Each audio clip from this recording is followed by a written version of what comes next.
I thought I knew who I was, thought I knew my family, my bloodline, my history. But sometimes the people we trust the most are the ones keeping the biggest secrets. And sometimes it takes a simple cotton swab to destroy everything you thought you knew about your own identity. Growing up, I was the golden child in our family.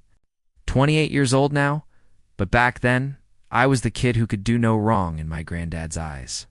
Harold Peterson, that's what everyone called him, though I just called him Pops, was this larger-than-life figure who seemed to have endless stories about his time in the Navy, his construction business, and the good old days, when men were men and handshakes meant something. Our family wasn't huge, but we were tight-knit. My mom, Sarah, was Pop's only daughter, and she'd married my dad when I was already 2 years old.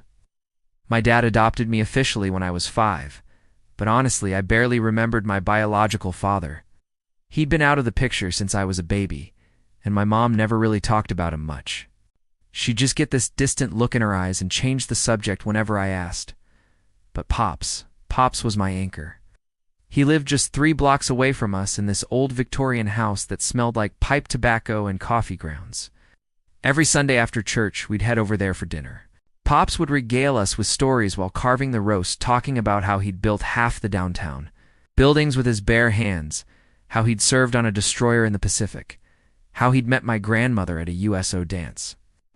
What made me special in his eyes was that I looked just like him. Everyone said it. That boy's a Peterson through and through, people would say at family gatherings. We had the same dark hair that refused to lay flat, the same green eyes, the same stubborn chin. Even our mannerisms were similar. The way we'd scratch our necks when thinking, how we both talked with our hands, the way we'd both get completely absorbed in building projects. Pops taught me everything I knew about being a man. How to change a tire, how to throw a curveball, how to look someone in the eye when you shake their hand. When I was 8, he built me a treehouse in our backyard that was honestly better than most people's actual houses. When I was 12 and got picked on at school, he taught me how to throw a punch, but more importantly, when not to throw one. Character isn't about never falling down, he'd tell me, usually while we worked on some project in his garage. It's about how you get back up and what you learned from hitting the ground. My mom and Pops had this beautiful relationship too. It was clearly his pride and joy. He'd brag about her job as a nurse, about how she'd put herself through school, about what a good mother she was. Sometimes I'd catch him looking at her with this expression of pure contentment, like everything in his world was exactly as it should be. The 3 of us, me, Mom, and Pops, we were like a little unit within the bigger family structure. My dad was great, don't get me wrong, but he came into the picture later. He understood that the Peterson bond was something special, something that predated him, and he respected it. Never tried to compete with it or diminish it. Pops was the one who taught me to drive in his old pickup truck. He was the one who helped me with my college applications, bragging to anyone who listened that I was going to be the first Peterson to graduate from a 4-year university. When I got accepted to state, he cried, actually cried. This tough old construction worker who never shown much emotion, just stood there in his kitchen with tears streaming down his face, telling me how proud he was. During college, I'd come home every few weeks, and our ritual never changed. I'd show up at his house around dinner time, and we'd sit on his front porch talking until late into the night. He'd ask about my classes, my girlfriend, my plans for the future. I'd ask him about his health, his garden, what projects he was working on around the house. It was during one of those porch conversations, probably when I was 20 or so, that he started talking more seriously about family legacy, about how the Peterson name meant something in our town, how we'd built a reputation for honesty and hard work over 3 generations. He'd started giving me little family heirlooms, his father's pocket watch, his Navy service medals, documents and photos from the old country.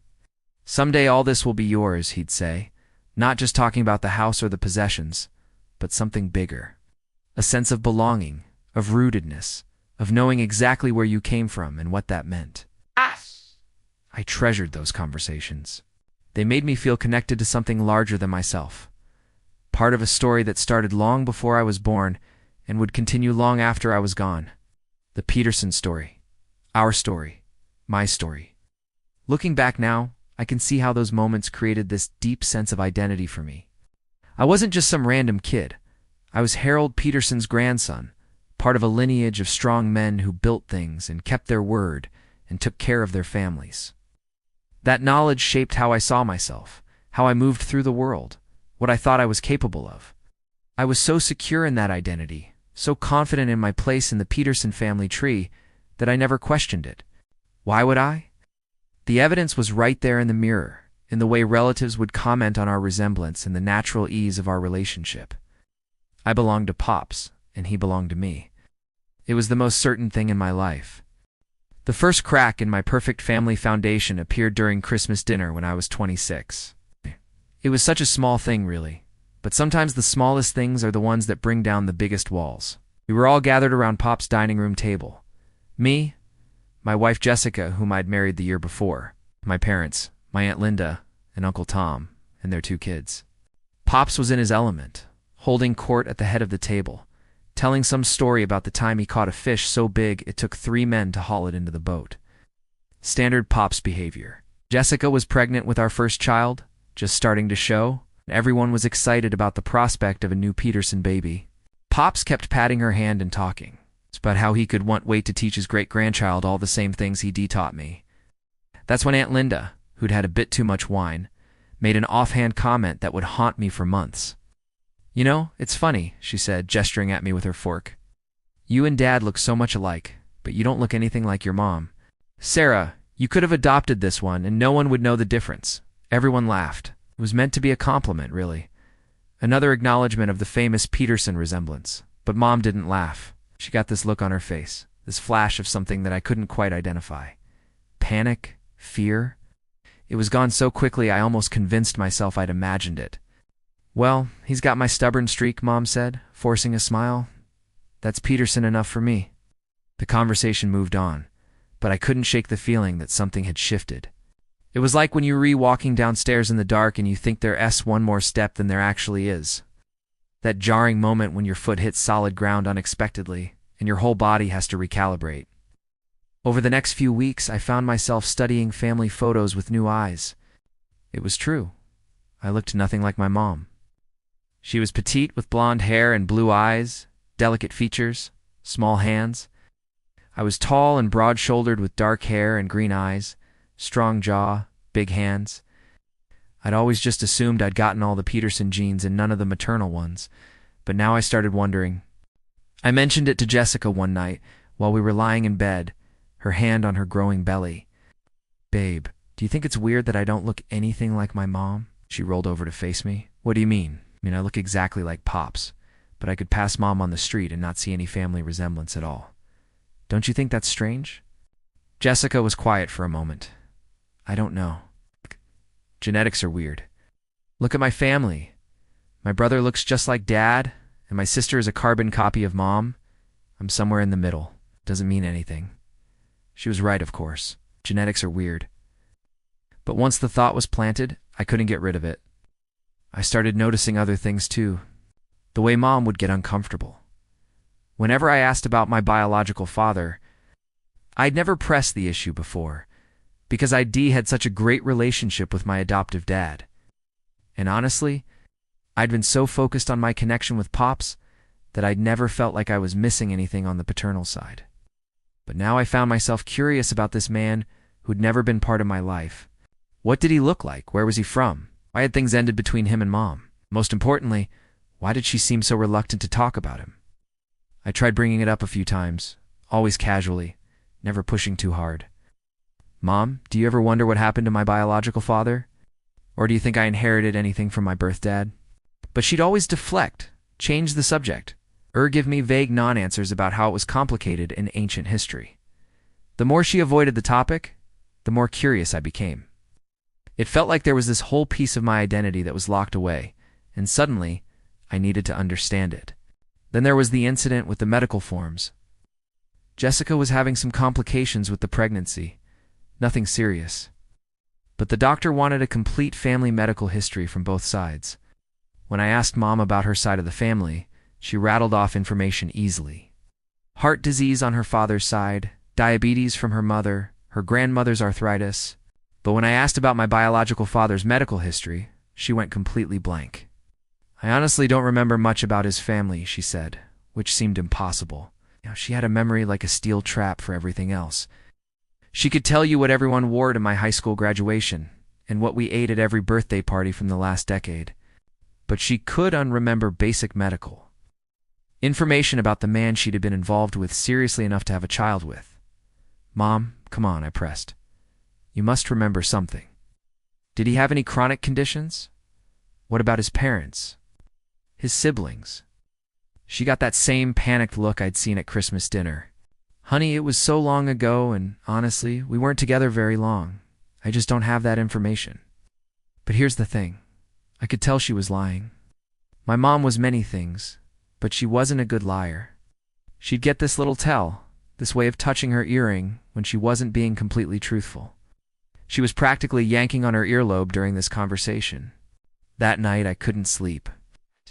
Jessica was snoring softly beside me, one hand still resting on her belly. And I just lay there staring at the ceiling, feeling like everything I thought I knew about my life was suddenly questionable. Who was my biological father? Why was my mother so secretive about him? And why did I suddenly feel like there were massive holes in my family's story that I'd never noticed before? The tipping point came on a rainy Tuesday afternoon in March. I was at Pop's house helping him fix a leaky faucet in his kitchen, one of our regular bonding activities that I'd been doing since. I was tall enough to hold a wrench properly.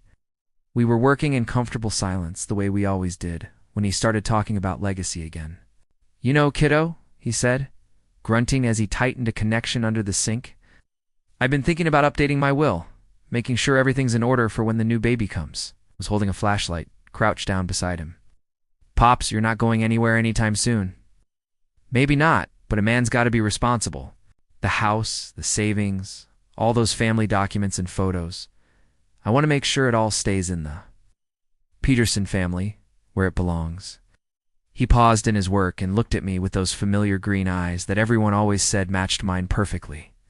This house has been in our family for 60 years. My father bought it when he came back from World War II, raised me here, and now I've raised you here in a way. Someday it'll be yours, and then it'll be your sons or daughters. The weight of that legacy, that continuity, felt heavier than usual. Here was this man who loved me unconditionally, who saw me as his heir, his genetic continuation. And I was harboring all these doubts about whether I actually belonged to him at all. Pops, I said, trying to keep my voice casual. Do you ever think it's weird that I don't look anything like Mom? He chuckled. Son, you're a Peterson through and through. Sometimes genetics just work that way. You got all the good Peterson genes and none of your mother's unfortunate features. It was meant as a joke. Pops always teased Mom about her delicate constitution. But something about the way he said it made my stomach drop. Like he was trying too hard to convince both of us. That evening, I went home and did something I'd never done before. I got on my laptop and started researching my biological father. Mom had told me his name was David Martinez, that he'd been a college student when they met, and that he'd moved away before I was born. But when I started searching online, I couldn't find anyone by that name who fit the timeline or location. No David Martinez in Mom's college yearbooks. No David Martinez in the local records from that time period. No trace of anyone by that name who could have been my father. It was like the man had never existed. I spent hours going down rabbit holes, checking social media, public records, alumni directories. Nothing. Either my biological father was a ghost, or my mother had given me false information about his identity. The next few weeks were torture. I'd look at Pops and feel this overwhelming love and connection, but underneath it was this gnawing doubt. I'd catch Mom looking at me sometimes with this expression I couldn't read, like she was seeing something I couldn't see.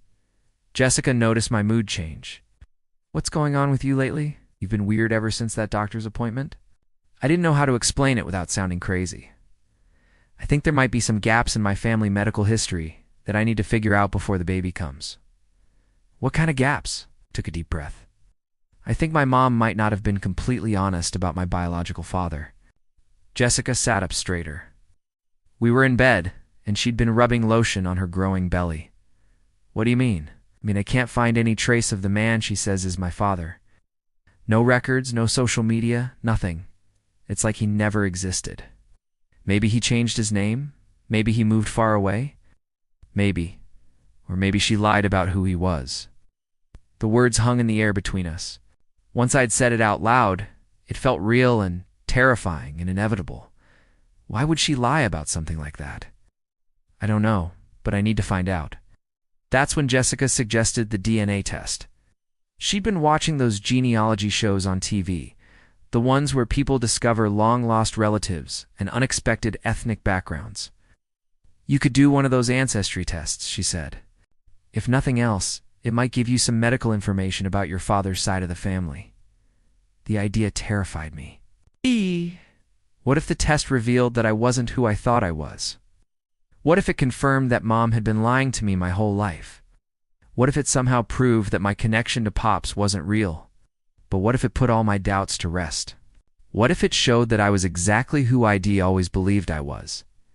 Harold Peterson's grandson. Part of a proud family legacy connected by blood to the man who'd shaped my entire identity. I ordered the kit that night, sitting at my laptop while Jessica slept beside me. My hands were shaking as I clicked confirm order. Such a simple thing. Spit in a tube, mail it off, wait for results. But I knew that whatever came back in that envelope would change everything. The waiting was the worst part. 4 to 6 weeks, they said. 4 to 6 weeks to find out who I really was. I didn't tell anyone about the test. Not Jessica, not my parents, and definitely not Pops. This felt like something I needed to do alone. Something I needed to understand before I involved anyone else. But every day felt like a year. Every time I looked at Pops, every time he talked about our family legacy, every time he mentioned the resemblance between us, I felt like I was living a lie. Not intentionally, but still a lie.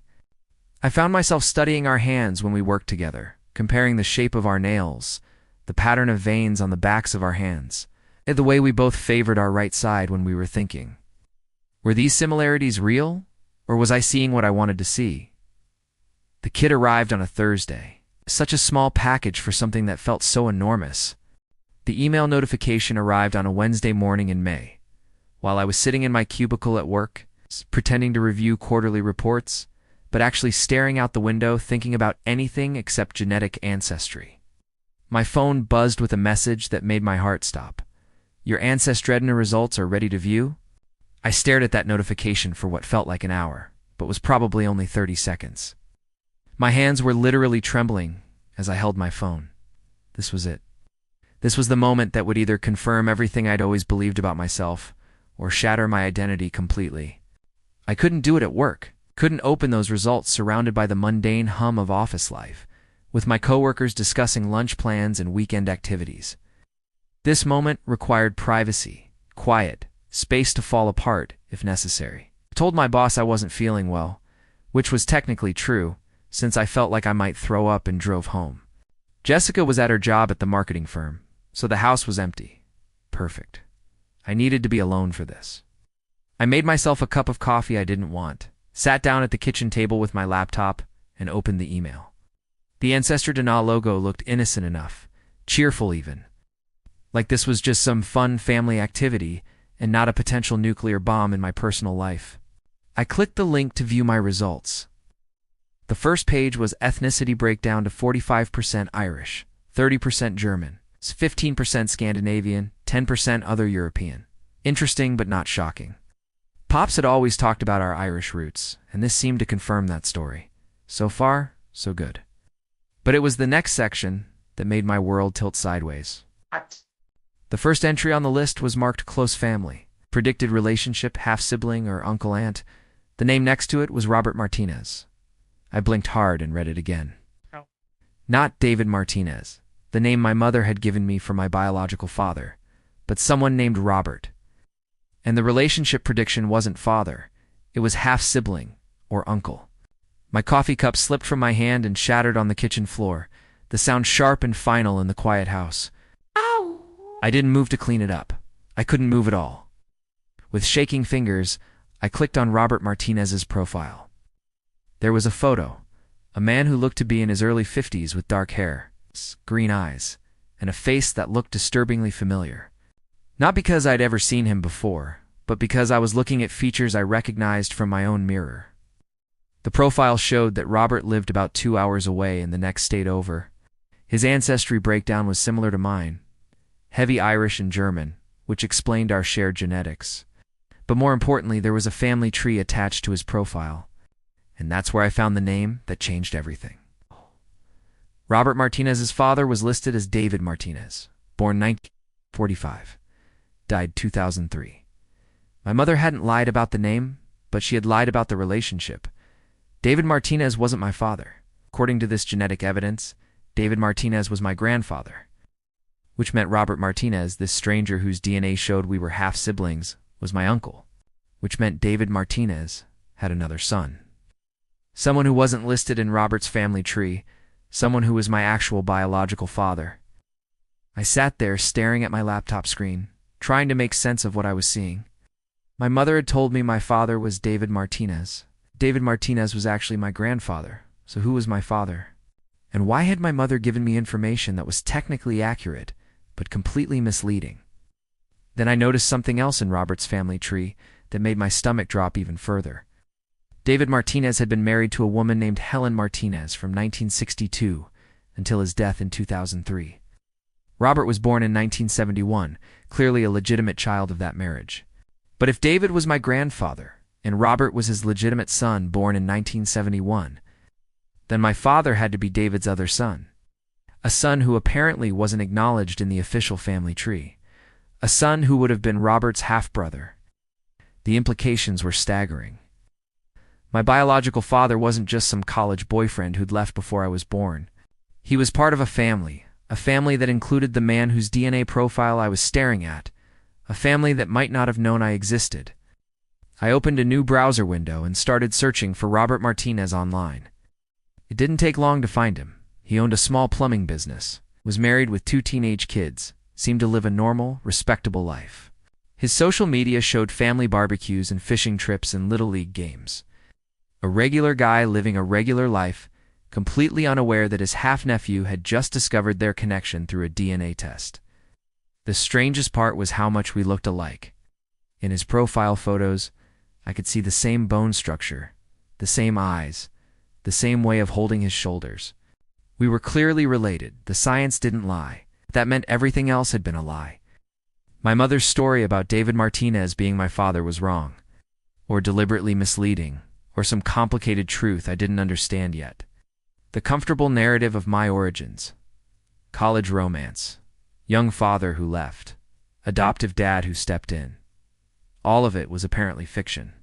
I sat in that kitchen surrounded by broken coffee cup pieces, staring at the face of a man who shared my DNA but was a complete stranger. Feeling like my entire identity was dissolving. I'd done this test hoping to confirm what I already believed about myself. Maybe find some medical information. Possibly connect with distant cousins. Instead, I'd discovered that the basic facts of my existence were wrong. I wasn't who I thought I was. My father wasn't who I thought he was. My grandfather wasn't who I thought he was. And somewhere out there was a man I'd never heard of who was actually my biological father. A man who might not even know I existed. The Peterson legacy I'd built my life around suddenly felt fragile and uncertain. Was I really Pop's grandson? Or was that just another comfortable lie? I spent the rest of that day in a daze, pacing around the house, cleaning up the broken coffee cup, staring at Robert Martinez's profile, and trying to figure out how to confront my mother about 30 years of lies. By the time Jessica got home from work, I was sitting in the dark living room with my laptop still open to the DNA results, probably looking like I'd seen a ghost. "Why are you sitting in the dark?" she asked, flipping on the lights. Then she saw my face. "Oh my God, what happened? Is it the baby? Is something wrong?" I looked at my pregnant wife, this woman who was carrying what we thought was the next Peterson generation, and realized I didn't even know what that meant anymore. "I got my DNA results back," I said. She sat down beside me on the couch, her hand automatically going to her belly the way it did whenever she sensed stress, and I turned the laptop toward her and watched her face as she processed what she was seeing. And the confusion, the shock, the slow realization of what this meant. "I don't understand," she said finally. "Your father is actually your grandfather. How is that possible?" "It's possible because my mother lied to me about who my father was. For my entire life. That evening, I called my mom and asked her to come over. I didn't explain why, just said it was important and we needed to talk. She arrived an hour later looking concerned, probably thinking something was wrong with the pregnancy. "What's going on?" she asked, settling into the armchair across from our couch. "You sounded upset on the phone." I'd rehearsed this conversation in my head 100 times, but sitting there looking at her, I couldn't find the careful, diplomatic words I'd planned. Instead, what came out was raw and direct. "I did a DNA test, Mom. I know about Robert Martinez." The color drained from her face so quickly I thought she might faint. Her hand flew to her throat, that same nervous gesture I'd seen whenever she was trying to avoid talking about my biological father. "I can explain," she said quietly. "I really hope so, because right now it looks like you've been lying to me about who I am for 30 years. Jessica reached over and took my hand, probably sensing I was about to lose my temper completely. Mom was quiet for a long moment, just staring at her hands folded in her lap. She finally looked up. There were tears in her eyes. "David Martinez wasn't your father," she said. "He was your grandfather. Your father was his son, Miguel." "Miguel." I tested the name. It felt foreign in my mouth. "Miguel Martinez." "Yes. And where is Miguel now?" Another long pause. "He died when you were 3 months old. Car accident." The information hit me like a physical blow. Not only had my mother lied about my father's identity, but she'd never told me he was dead. For my entire life, I'd assumed my biological father was out there somewhere, living his life, possibly wondering about the son he'd never known. The reality was so much worse. "Mom, how could you not tell me my father was dead?" She started crying then, really crying, because it was easier than explaining the truth. What truth? What could possibly be so bad that lying about it for 30 years was easier? That's when she told me the whole story, and it was worse than anything I could have imagined. Miguel Martinez had been married when they met, married with 2 kids, Robert being one of them. Mom had been working as a waitress at a diner near the college, and Miguel had been a regular customer who worked construction. They'd started talking, then flirting, then having an affair. "I know how it sounds," Mom said through her tears. "I know what it makes me, but I loved him, and he said he was going to leave his wife, that he was just waiting for the right time." But the right time never came.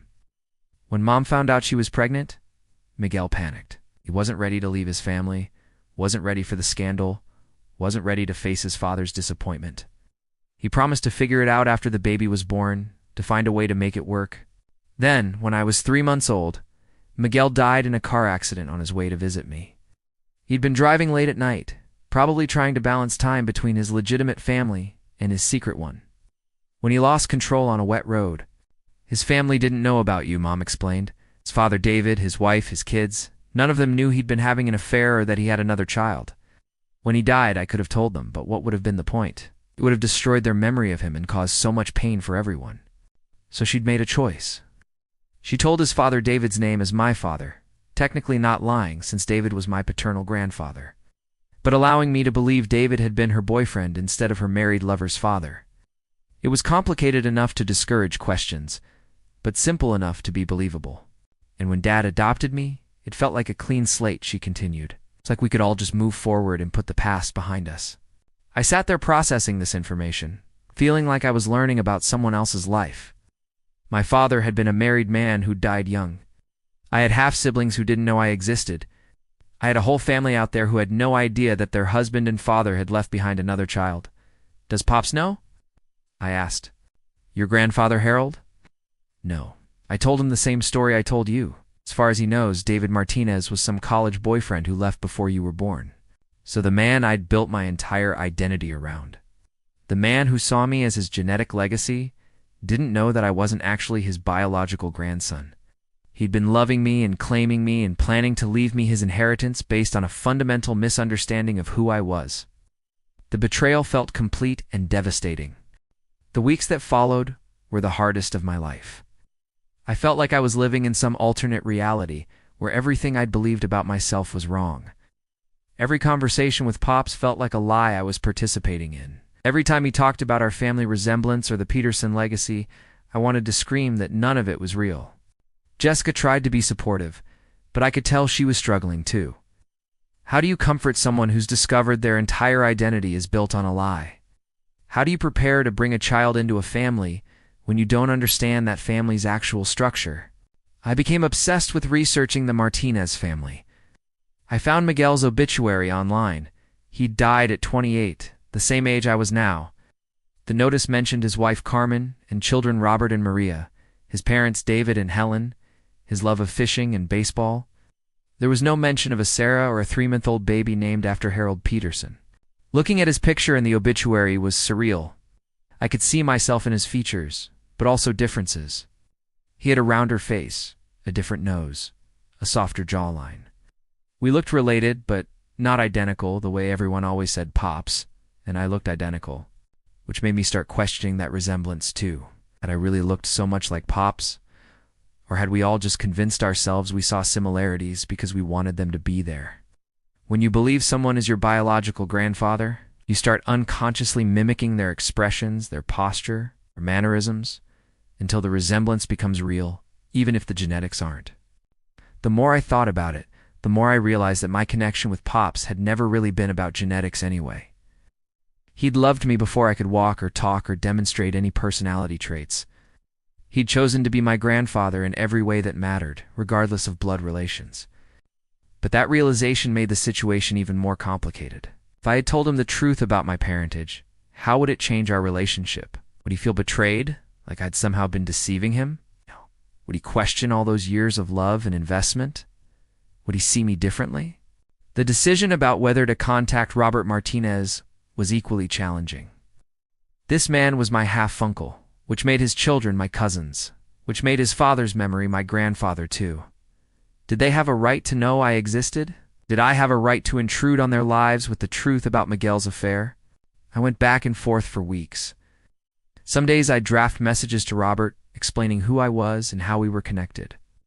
Other days I'd convince myself that the past should stay buried, that revealing the truth would only cause pain for people who'd done nothing wrong. The turning point came when Jessica went into labor 6 weeks early. Suddenly, all my identity questions felt less important than the immediate reality of becoming a father. Sitting in that hospital room, holding my son for the first time, I realized that biology is just one part of what makes a family. Pops was the first person we called after the doctors confirmed everything was okay. He arrived at the hospital within an hour, tears streaming down his face as he held his great-grandson. "He looks just like you did," Pops whispered, studying the baby's tiny features. "Same stubborn chin, same way of scrunching up his face when he's thinking." And watching this man who'd raised me with such love and pride welcome another generation into his heart, I understood something fundamental about family. It's not about DNA matches or genetic percentages. It's about the choice to love someone unconditionally, to invest in their future, to see yourself reflected in them regardless of blood relations. I never told Pops the truth about my biological father. That might make me a coward, but I decided that some truths cause more harm than good. He died 2 years later, peacefully in his sleep, believing that I was his biological grandson and that his great-grandson carried on the Peterson legacy. His will left everything to me, just as he'd always promised. And I accepted it, knowing that I'd earned that inheritance through love, not genetics. I did eventually contact Robert Martinez, but carefully and with respect for his family's privacy. I explained the situation honestly, apologized for any pain the revelation might cause, and made it clear that I wasn't looking to disrupt their lives or make claims on Miguel's memory. To my surprise, Robert was grateful to know about me. He said he'd always wondered why his father had seemed distant and troubled in his final years, and knowing about the affair and about me had helped explain some of that behavior. We've maintained a cautious friendship. Our kids will grow up knowing their cousins. But we've agreed to let them build that relationship naturally, without the weight of our complicated family history. My relationship with my mother healed slowly. I came to understand that she'd made impossible choices in an impossible situation. Trying to protect everyone involved, including me. Were her decisions perfect? No, but they were made out of love and a desire to spare people pain. And I've learned that sometimes imperfect love is still love. The most unexpected outcome of this whole experience was how it changed my understanding of identity itself. I'd spent my whole life thinking that knowing where you come from is what defines who you are. But the truth is messier and more beautiful than that. I am Harold Peterson's grandson in every way that matters, not because of shared DNA, but because of shared experiences, values, and unconditional love. I am Miguel Martinez's son, inheriting not just his features, but his capacity for love, even if that love was complicated and imperfect. I am my adoptive father's son, because he chose to raise me and guide me and be present for every important moment of my childhood.